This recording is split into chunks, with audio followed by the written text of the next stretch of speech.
Melody awoke, messy and miserable. She looked up, seeing someone above her. She couldn't tell who, only that whoever it was massively and disabling diapered. She stood up and surveyed the small enclosure that she was trapped in. Its only potential exit was the slide, which she had no way of traversing. Her diapers didn't allow her enough mobility in her legs to climb back up. She looked around at all of the diapers that filled the pit. She picked one up, for the first time noticing how thick they all were. She turned it over, seeing the outside read, "Oops.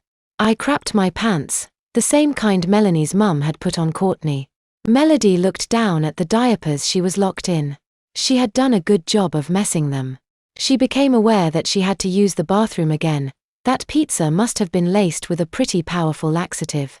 She frowned, not knowing how to poop by her own will. All the times it had been at somebody else's command, or just a completely overwhelming feeling. It didn't really matter, no, she might as well poop and be comfortable again.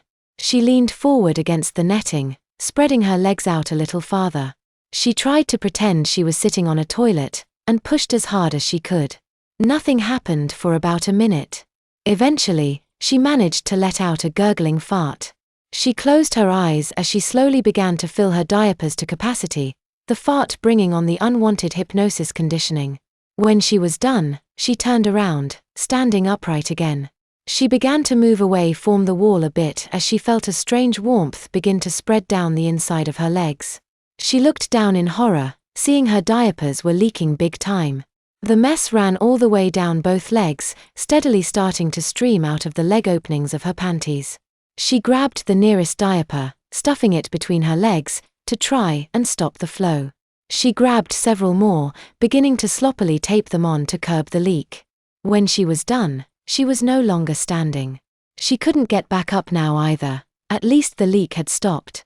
She cried feebly, and soon nodded off to sleep as well. Grace lay there on the floor, out of breath and energy.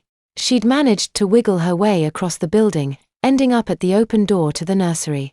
The walls and floor were covered in a soft, pink padding, lit brightly by the lights overhead. She looked through the open door, seeing all kinds of diapers lining the shelves on the wall. From reading the packages, she could see they were arranged in thickness, starting from thick to ultra. She didn't notice any normal diapers anywhere. Not knowing what else to do, she wiggled her way inside, surprised to find the bag slack off after she made it inside. Its plush bulk fell away from her as she crawled out, and began to walk toward the door, only to have it swing shut and lock with an audible click. She jiggled the handle but it wouldn't budge. Sighing, she turned around to study the room in detail. Her efforts were distracted from a telltale feeling in her butt. She had to poop again. She frowned, determined not to give in to Melanie's tortures and coercions. She looked around the room for something to take the rest of her diapers off. One drawer marked removal tools was locked steadfastly shut, however, leaving her frustrated and more desperate. She pawed at the thick diapers fastened snugly around her waist to no avail. She began crying, and fell backwards, landing on her padded rump with a great deal of force. It was all nature needed to take its course.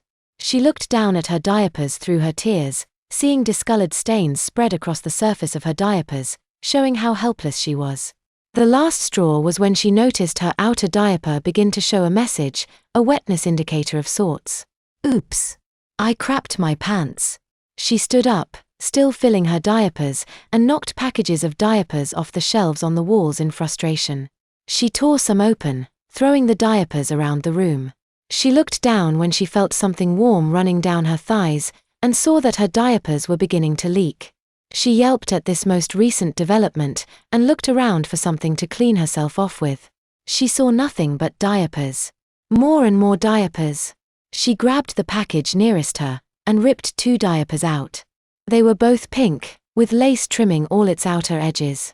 From their size, she thought she had grabbed several. Unfolding one and pulling it between her legs, she found it to be quite thick. She sloppily tapped the first one on as the flow trickling down her legs increased. She could already feel it gathering between her legs in the new diaper. She tapped on another on, but more neatly this time, holding the first one more snugly. These were quite comfortable, she thought, even though she was degradingly confined in them. Her musings ended quickly as the diapers continued to leak from the unrelenting flow coming from her bowels and bladder. The only solution was in a drawer labeled simply plastic pants. She waddled over to it, careful to try and keep from leaking any more out of the overflowing diapers on the way. She pulled the drawer open, and was greeted by a wide variety of plastic panties. She picked one that looked large enough, and quickly pulled them on. They got caught on the backs of her diapers on their way on, letting a large amount leak out into the panties. She hastily pulled them up and secured them on. She looked down at her handiwork, seeing her stained, pink diapers now snugly locked inside a pair of clear plastic panties. Satisfied she was now safe from leaks, she waddled towards the door, which was now locked. Banging on the door yielded no results, only pain in her hand from where she banged against its cold surface. She eyed the room she was now trapped in, and spotted a changing table that looked padded enough to be comfortable. She suddenly realized how tired she was, and trekked over to its inviting surface. She was peacefully asleep in no time.